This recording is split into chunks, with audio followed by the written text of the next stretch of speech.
बिस्मिल्लाहिर्रहमानिर्रहीम। मेरे मोहतरम भाइयों और मेरी प्यारी बहनों, अस्सलामु अलैकुम।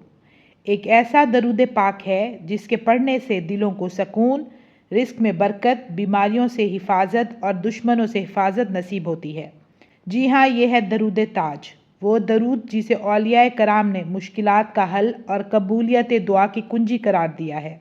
दरूद ताज हजूर अकरम सल्लल्लाहु अलैहि वसल्लम पर भेजा जाने वाला वो ख़ास दरूद है जिसमें नबी करीम सल्लल्लाहु अलैहि वसल्लम के तमाम औसाफ और शान व अज़मत को नहायत खूबसूरती से बयान किया गया है।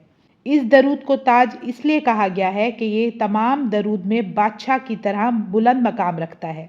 हज़रत शेख अबू बकर बिन सालिम रहमतुल्लाह अलैह फरमाते हैं, जो शख्स दरूद ताज को रोज़ाना पढ़ता है, अल्लाह ताला उसके दिल से गम, खौफ और मुसीबतें दूर करता है और उसकी दुनिया व आखिरत को मुनव्वर फरमाता है। एक और रिवायत में है कि दरूद ताज पढ़ने वाले पर अल्लाह ताला अपनी रहमत के दरवाजे खोल देता है, उसकी दुआएं जल्द कबूल होती हैं और नबी करीम सल्लल्लाहु अलैहि वसल्लम की शिफात उसके नसीब में लिख दी जाती है। दरूद ताज दिल के सुकून के लिए बेहतरीन अमल है, रिस्क में बरकत और तंगदस्ती से निजात है, बीमारियां और तकालीफ दूर करने का जरिया है, दुश्मनों से हिफाजत और नजर बद से बचाव है, कब्र और आखिरत के अंधेरों में रोशनी है।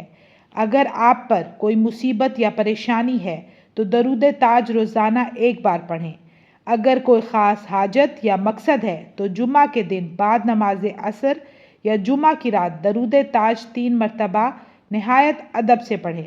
रूहानी तरक्की और बरकत के लिए रोज़ाना फजर की नमाज के बाद एक बार पढ़ना मामूल बना लें।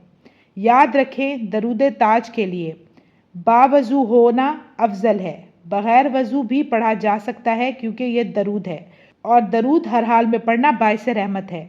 मेरी प्यारी बहनों और भाइयों, रोज़ाना कम अज़ कम एक बार दरूद ताज ज़रूर पढ़ें, क्योंकि जो ज़बान दरूद ताज से तर रहती है इस पर दुनिया और आखिरत की कामयाबियाँ नाजिल होती हैं। अल्लाह ताला हम सबको दरूद ताज पढ़ने और हजूर अकरम सल्लल्लाहु अलैहि वसल्लम की शिफात नसीब फरमाए, आमीन। तो व्यूअर्स, मुझे दीजिए इजाज़त, इंशाल्लाह मैं फिर हाजिर होंगी। अपना ढेर सारा ख्याल रखिएगा, दुआ में याद रखिएगा। अल्लाह हाफिज़।